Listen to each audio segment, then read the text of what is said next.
سنوں کو جھکائیں گے اور خداوند سے مدد مانگیں گے۔ اے باپ، یہ شکر ادا کرتے ہیں کہ تو نے آج کے دن تک ہمیں سلامت رکھا اور یہ بخش دیا کہ ہم آج کا پاک جمعہ پاک دن تیری حضوری میں منا سکیں۔ اے باپ، جو ہم تیرے گھر میں آ چکے ہیں، ہم بڑے ایمان کے ساتھ، بڑے بھروسے کے ساتھ، بڑے اعتقاد کے ساتھ تیرے گھر میں آئے ہیں اور تیرے آگے منت التجا کرتے ہیں کہ جب ہم تیرے گھر میں آ کر تیرے کلام کی باتوں کو، تیرے منہ کی باتوں کو، ان عمیق باتوں کو، ان سچے موتیوں کو اپنی اپنی زندگی میں چننے کو ہے تیرے باپ کہ ہم ان کو سننے والے نہ بنیں بلکہ اس کو من ہم قبول بھی کریں، اس کو پھلدار اپنی زندگی میں ثابت کریں، اس پھل سے دوسرے بھی کھائیں، مستفید ہوں، تیرے بیٹے کے نام کو جلال ملے۔ میں اپنے آپ کو تیرے ہینڈ اوور کرتا ہوں، مجھ میں کوئی خوبی، کوئی لیاقت، کوئی منشا نہیں، بلکہ پیارے باپ میں تیرے اس قول کو تجھے یاد فرماتا ہوں جو تو کہتا ہے کہ تو مجھے پکار تو میں تجھے جواب دوں گا، اور بڑی گہری باتیں جن کو تو نہیں جانتا تجھ پر ظاہر کروں گا۔ اسی ایمان میں پیارے باپ میں تیرے حضور کھڑا ہوں، میری آنکھوں کا، میرے ہونٹوں کا، میری زبان کا ذمہ لے، کوئی ایسا کام، کوئی ایسا فعل، کوئی ایسی حرکت و سکنات نہ کر سکوں جس سے تیرے پاک نام کی تذکیر ہو، بلکہ پیارے باپ تیرے کلام مقدس میں سے جو بیان کروں وہ پورا پورا تیرے لوگوں تک پہنچا سکوں۔ مسیح خداوند کا دلاتے اس سے پہلے کہ ہم آج کے دوسرے کلمے پہ غور کریں، چند باتیں آپ کی گوش نشین کرنا چاہوں گا۔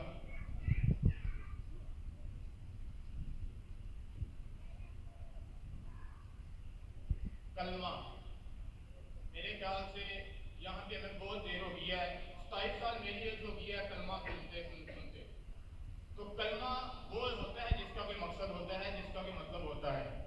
آج ہم کلمے دیکھیں گے، آج ہم ان کو 4 چیزوں میں دیکھیں گے، سیکھنے کے لیے 4 چیزیں اپنے ذہن میں رکھیں گے کہ یہ 4 چیزیں کون سی ہے، کہ یہ کلمہ کب کہا گیا، یہ کلمہ کہاں کہا گیا، یہ کلمہ کیسے کہا گیا، اور یہ کلمہ کیوں کہا گیا۔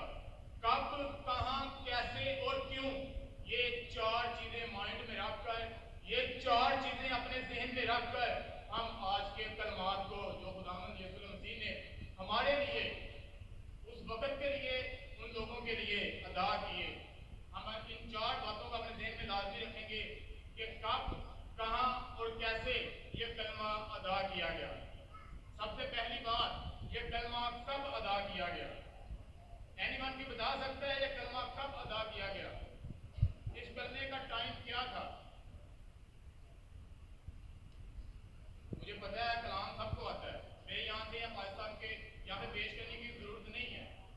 یہ کلمے ہم بچپن سے سنتے آ رہے ہیں، یہ کلمے اب ہمیں حفظ ہو چکے ہیں، ہم بچپن میں سے سنڈے اسکول سے کلمے سنتے ہیں اور ہمیں یہ حفظ ہے، ہمیں اس بات کا پتہ ہے۔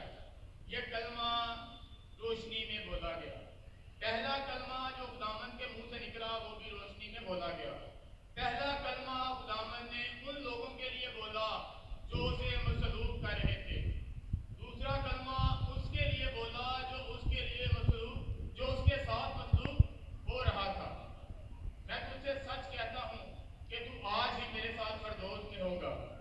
اس کو بائبل کے طالب علم، بائبل کے مفکرین اس بات کو کہتے ہیں کہ یہ نجات کا کلمہ ہے، اس کا عدد 2 ہے، یہ دوسرا کلمہ ہے۔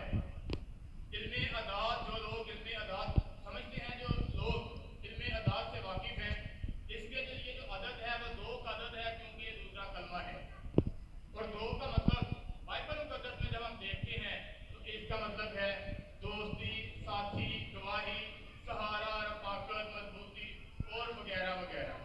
بائبل مقدس میں ہمیں جدھر بھی 2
کریں گے.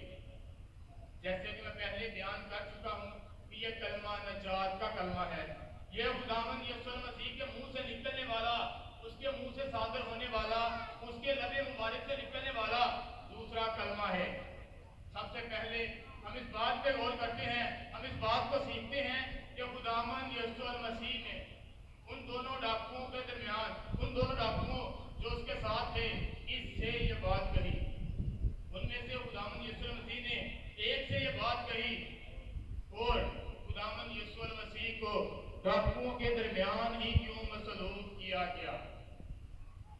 یسوع مسیح کے دنیا میں آنے سے تقریباً 700 سال قبل ایک پہلے پیشن گوئی ہو چکی تھی.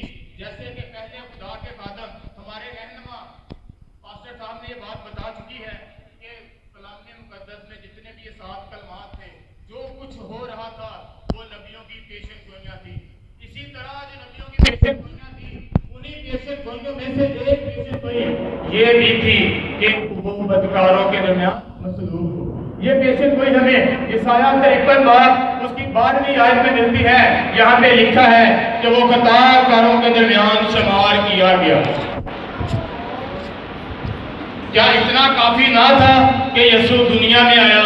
کیا اتنا کافی نہ تھا کہ اس نے انسانی شکل اختیار کی، پھر اسے ڈاکوؤں کے درمیان ہی مصلوب کیوں کیا گیا؟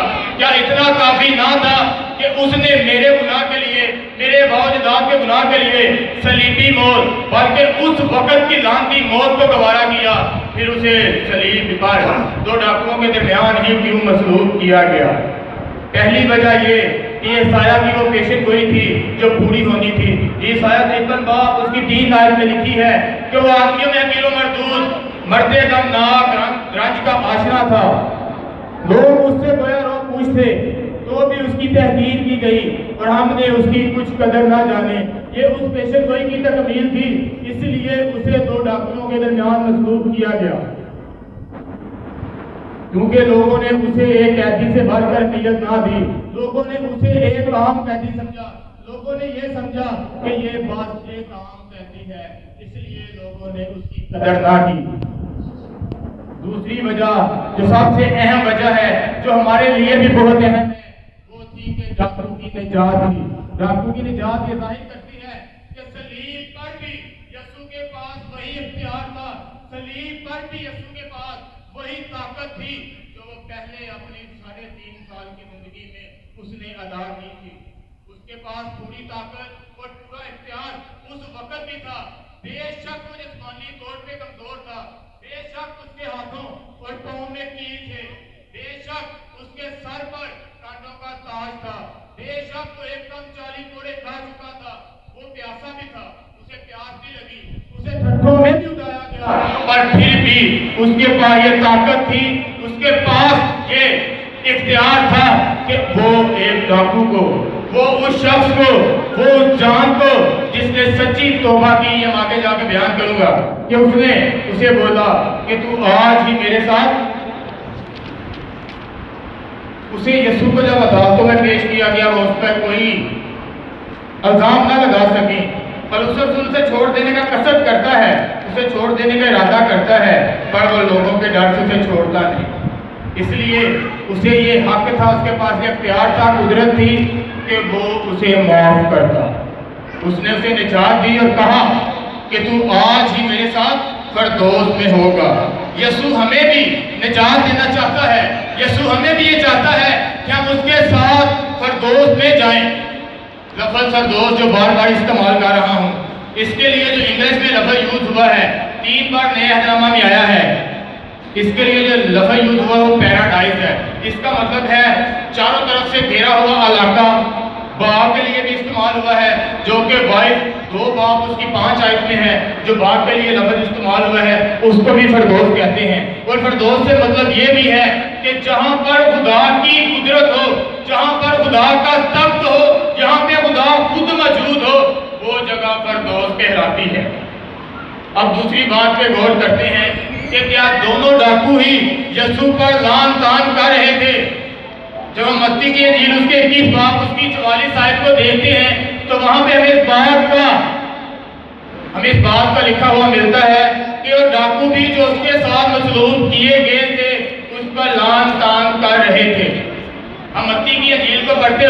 یہ بات کہہ سکتے ہیں کہ بے شک دونوں ڈاکو یسوع پر لعن طعن کر رہے تھے۔ شروع میں دونوں ڈاکو یسوع پر لعن طعن کرتے ہیں، یسوع کے جسمانی دکھوں میں اضافہ کرتے ہیں، اس کی جسمانی اذیت میں اضافہ کرتے ہیں اور اسے کہتے ہیں کہ اگر تو خدا کا بیٹا ہے تو اپنے آپ کو بھی بچا اور ہمیں بھی بچا۔ ان سارے واقعہ میں جیسے یہ واقعہ ہوتا ہے تو یہاں پہ ایک تھوڑا سا ٹائم، خاموشی کا وقت بھی آتا ہے۔ وہ خاموشی کا وقت کیسے آتا ہے؟ جب ہم نے یہ حوالہ جو میری بیٹی نے، جو میری بہن نے آپ کے سامنے تلاوت کیا ہے، جب ہم یہاں پہ دیکھتے ہیں اس کی 39 آیت کو دیکھتے ہیں تو وہاں پہ ہمیں دو بدکاروں کا ذکر ملتا ہے۔ کلام مقدس میں ان کو کسی انجیل میں بدکار کہا گیا ہے، کسی انجیل میں ان کو ڈاکو کہا گیا ہے۔ اور جب ہم اس کی لوکا کی معرفت انجیل میں دیکھتے ہیں تو وہاں پہ لکھا ہے کہ پھر جو بدکار صلیب پر لٹکائے گئے تھے ان میں سے ایک یوں تانا دینے لگا کہ کیا تو مسیح نہیں، تو اپنے آپ کو اور ہم کو بچا۔ مطلب کہ وہ یسوع کو تانا دیتے تھے، وہ یسوع کے جسمانی دکھوں میں اضافہ کر رہے تھے جو جسمانی طور پر اس کے دکھ تھے۔ پھر اچانک جب ایک ڈاکو سے تانا دیتا ہے، پھر جب دونوں ڈاکو سے تانے دیتے ہیں تو پھر اچانک ایک خاموش ہو جاتا ہے۔ اس تھوڑے سے ٹائم میں ایک بہت بڑا کرائسس ہوتا ہے، ایک بہت بڑا کام اس کی زندگی میں ہوتا ہے۔ اور وہ کون سا کام ہوتا ہے؟ وہ وہی نجات کا کام ہوتا ہے جو اسے کہتا ہے کہ تو آج ہی میرے ساتھ فردوس میں ہوگا۔ فردوس میں جانا مشکل نہیں، فردوس میں جانا ناممکن نہیں، ہم بھی فردوس میں جا سکتے ہیں، ہم بھی اس کے ساتھ بادشاہی میں شامل ہو سکتے ہیں۔ اس کی وضاحت میں چند لمحوں میں کروں گا کہ ہم کس طرح خدا کی بادشاہی میں، ہم کس طرح خدا کی فردوس میں جا سکتے ہیں، ہم کیسے اس کے ساتھ ہو سکتے ہیں۔ جب ایک اسے تانے دے رہا تھا تو دوسرا خاموش ہو جاتا ہے، جب دوسرا خاموش ہو جاتا ہے تو وہ اس کی خاموشی سے ہم ایک بات سیکھتے ہیں، اس کی خاموشی سے ہمیں اس بات کا پتہ چلتا ہے کہ اس کی زندگی میں روح القدس نے کام کرنا شروع کر دیا ہے، اس کی زندگی میں روح القدس نے اپنی جگہ بنانی شروع کر دی ہے اور روح القدس اس کی زندگی کو تبدیل کر رہا ہے۔ روح القدس اس کی زندگی کو یہ بتا رہا ہے کہ جو یہ تیرے ساتھ مسلوب ہو رہا ہے، یہ راہ، حق اور زندگی ہے، یہ وہی ہے جو تجھے راحت کے چشموں کے پاس لے جائے گا، یہ وہی ہے جو تجھے آج فردوس میں لے کے جائے گا۔ روح القدس اس کی زندگی کو تبدیل کر رہا تھا۔ آئیے اس بات پہ غور کرتے ہیں کہ روح القدس اس کی زندگی کو کیسے تبدیل کرتا ہے۔ جب اس کی ہم 40ویں آیت کو دیکھتے ہیں، 23 باب لوکا کی انجیل اس کی 23 باب اس کی 40ویں آیت کو جب ہم دیکھتے ہیں تو وہاں پہ ایک بات لکھی ہے۔ کیا لکھا ہے؟ مگر دوسرے نے اسے جھڑک کر کہا، کیا تو خدا سے نہیں ڈرتا؟ جب ہم گناہ گار ہوتے ہیں تو سب سے پہلے ہماری زندگی میں جو بات آتی ہے وہ خدا کا خوف آتا ہے، وہ خدا کا ڈر آتا ہے۔ تو ہم بھی اس کی طرح کہتے ہیں کہ کیا تو خدا سے نہیں ڈرتا؟ ہم بھی اپنے اندر کے انسان سے، ہم بھی اپنے ضمیر سے یہ بات کہتے ہیں کہ کیا تو خدا سے بھی نہیں ڈرتا؟ پہلی بار اس بات کا ثبوت تھا کہ روح القدس اس کی زندگی میں کام کر رہا ہے، کیونکہ جب روح القدس کام کرتا ہے تو ہمیں خدا کا خوف ہوتا ہے۔ دوسری بات، وہ اپنے گناہ گار ہونے کا اقرار کرتا ہے کہ ہم تو اسی سزا میں گرفتار ہیں۔ وہ دوسری بات کا اقرار کرتا ہے کہ ہم تو بہت گناہ گار ہیں۔ جب روح القدس ہماری زندگی میں کام کرتا ہے تو ہم کہتے ہیں کہ ہم گناہ گار ہیں۔ جب ہم گناہ گار ہیں تو وہ ہمیں معاف بھی کرتا ہے۔ بے شک کہ اس کی آنکھ بدی کو دیکھ نہیں سکتی۔ He sinned but he loves a sinner۔ وہ گناہ گار، وہ گناہ سے نفرت کرتا ہے، اس کی آنکھ بدی کو بھاتی نہیں، پر وہ گناہ گار سے پیار کرتا ہے۔ وہ اپنی باہیں پھیلائے کھڑا ہے، وہ کہتا ہے کہ کب میری بیٹی، کب میرا بیٹا لوٹ کے آئے۔ اور اس کی زندگی میں روح القدس نے دوسرا کام کیا کہ اس نے اپنے گناہ گار ہونے کا اقرار کیا کہ ہماری سزا تو واجبی ہے، ہم تو اپنے کیے کا بدلہ پا رہے ہیں، پر اس شخص میں، اس جان میں، اس خدائے مسیح میں، اس مصلیب مسیح میں کوئی ایسا گناہ نہیں، ہم تو اپنے گناہوں کی سزا پا رہے ہیں۔ تیسری بات جو اس کی زندگی میں ہوتی ہے وہ یہ تھی کہ وہ اپنے آپ کو یسوع کے ساتھ کمپیئر کرتا ہے۔ وہ اپنے آپ کو یسوع کے ساتھ دیکھتا ہے کہ میں تو بہت گناہگار ہوں، میں تو اپنے کیے کا بدلہ پا رہا ہوں۔ ہماری سزا تو بنتی ہے کیونکہ میں نے بہت ڈاکے ڈالے، میں نے بہت چوریاں کی، ان چوریوں میں نے زنا بھی کیا ہوگا، میں نے کسی کا دل بھی دکھایا ہوگا، میں نے کسی کا ناحق لیا بھی ہوگا۔ اس کی زندگی میں ساری باتیں آ گئی، پر اس کی نظریں جب خدا پر لگی تھی، جب وہ خدا کے بیٹے کو دیکھ رہا تھا، تو اس کے ذہن میں، اس کے خیالات میں یہ بات تھی کہ اس نے کوئی بھیجا کام نہیں کیا، اس نے کوئی ایسا کام نہیں کیا جس سے اسے صلیب دیا جاتا، بلکہ وہ تو ہمارے گناہوں کے بدلے وہ تو ہمارے لیے صلیب پر چڑھ گیا، اور وہ خدا کا جلال ظاہر کرتا ہے اور اس سے کہتا ہے کہ جب تو اپنی بادشاہی میں آئے تو مجھے بھی یاد کرنا۔ اسے اس بات کا یقین تھا، وہ اس بات پہ یقین رکھتا تھا کہ خدا کی ایک بادشاہی ہے، کیونکہ ڈاکو نے دیکھا تھوڑی دیر پہلے، چند منٹ پہلے، چند سیکنڈ پہلے جب یسوع نے ایک پہلا کلمہ ادا کیا کہ آئے باپ ان کو معاف کر، کیونکہ یہ نہیں جانتے کہ کیا کرتے ہیں، تو وہ بات ڈاکو نے سنی ہوگی۔ ڈاکو کے ذہن میں یہ بات آئی، ڈاکو کے خیال میں یہ بات آئی کہ جب ان لوگوں کو، جن لوگوں نے اس کے منہ پہ تھوکا ہے، جو رات سے اس کو ذلیل کر رہے ہیں، جنہوں نے اس کے سر پہ کانٹوں کا تاج پہنایا ہے، جب ان کو معافی مل سکتی ہے تو مجھے معافی کیوں نہیں مل سکتی؟ اگر میں اس سے معافی کا طلبگار ہوں گا تو مجھے کیوں تشفی نہیں مل سکتی؟ میں کیوں اس کے ساتھ فردوس میں داخل نہیں ہو سکتا؟ تو اس لیے اس نے یہ بات کہی کہ جب تو اپنی بادشاہی میں آئے تو مجھے بھی یاد کرنا۔ دیکھیں کتنا حسین وعدہ کیا خداوند نے سے کہ تو آج ہی میرے ساتھ فردوس میں ہوگا۔ جب ہم یسایہ کی کتاب کو پڑھتے ہیں، جب ہم یسایہ کے صحیفے کو پڑھتے ہیں تو وہاں پہ لکھا ہے کہ ہماری راست بازی گندے کپڑوں کی مانند ہے۔ ہم اگر کوئی لوگ یہاں پہ جتنے لوگ بیٹھے ہیں 100 اباؤ ہیں، اگر ہم لوگ کہیں کہ ہم اپنے راست بازی کے کاموں کی وجہ سے خدا کی بادشاہی میں داخل ہو سکتے ہیں تو یہ بات سراسر غلط ہے۔ میں اس بات کی نفی کرتا ہوں کہ ہم اپنے راست بازی کے کاموں سے خدا کو خوش کر لیں۔ اگر وہ ہمیں انصاف کے ترازو میں تولے، اگر وہ ہمارا انصاف کرے تو ہم اس کے انصاف کے تقاضے کو پورا نہیں کر سکتے۔ ہم نجات کیسے لے سکتے ہیں؟ آئیے پھر اسی بات پہ واپس چلتے ہیں جو ڈاکو کی زندگی میں ہوئی۔ سب سے پہلے اس نے خدا کا خوف اپنی زندگی میں رکھا۔ اس نے کہا کہ کیا وہ خدا سے بھی نہیں ڈرتا؟ جب ہماری زندگی میں خدا کا خوف آ جاتا ہے تو پھر ہمارے گناہ ہم پر عیاں ہو جاتے ہیں، پھر ہماری چیزیں، اور خدا کا خوف حکمت کا شروع ہے۔ اور حکمت کیا ہے؟ حکمت یہ خدا کا زندہ پاک کلام ہے۔ جب ہم اس کو پڑھتے ہیں، جب ہم اس کو اپنی زندگی میں رکھتے ہیں تو یہ ہمارے کاموں کو، یہ ہماری بسیدہ ہڈیوں میں تازگی دیتا ہے، اور ہمارے ان کاموں کو جن کی وجہ سے میں ہم ناپاک ہوتے ہیں ہم پر عیاں کرتا ہے، اور پھر ہم خدا کی بادشاہی میں اس کے شامل ہے حال ہو جاتے ہیں۔ جس طرح وہ جو قیدی تھا، جس طرح وہ جو اس کا ساتھ مطلوب ہو رہا تھا، جس طرح وہ جو ایک ڈاکو تھا، جو ایک بدکار تھا، اب میرے خیال سے اس کو بدکار کہنا، اس کو ایک ڈاکو کہنا ایک اچھی بات نہ ہوگی۔ وہ تو ایک فردوسی شخص بن چکا تھا، وہ تو اس نے تو خدا کے بیٹے کو اپنا شخصی نجات دہندہ قبول کر لیا تھا، اس نے تو مان لیا تھا کہ تو بادشاہ ہے اور بے شک تیری بادشاہی دنیا کی نہیں۔ اس لیے اس نے بولا کہ جب تو اپنی بادشاہی میں آئے تو مجھے یاد رکھنا۔ اب اسے بدکار کہنا یا ڈاکو کہنا، میرے خیال سے، یہ میں اپنا خیال بتا رہا ہوں، میں کسی پہ بات مسلط نہیں کر رہا بلکہ اپنا خیال بتا رہا ہوں کہ میرے خیال سے اب اس کو بدکار کہنا تو ٹھیک نہیں۔ وہ تو ایک فردوسی شخص بن چکا ہے، اس کے لیے تو خدا کے بیٹے نے کہہ دیا کہ تو آج ہی میرے ساتھ فردوس میں۔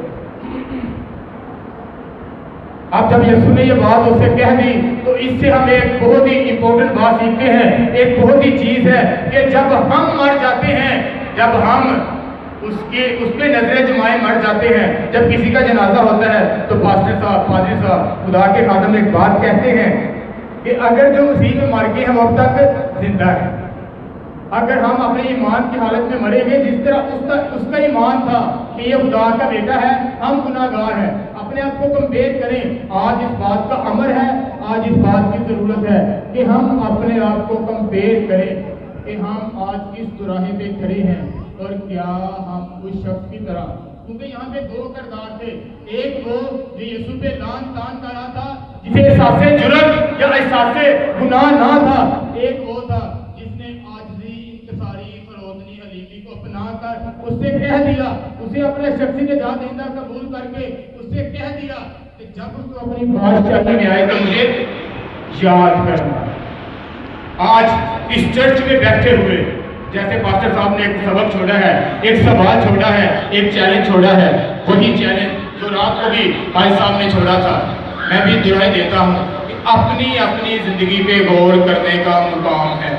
آج سوچنے کا وقت ہے کہ میں کس ڈاکو کی طرح ہوں. کیا میں اس ڈاکو کی طرح ہوں جو اس کو لعن طعن کر رہا تھا؟ کیا میں اس ڈاکو کی طرح ہوں جو اس پہ شک کر رہا تھا کہ اگر تو خدا کا بیٹا ہے تو مجھے اور اپنے آپ کو بچا؟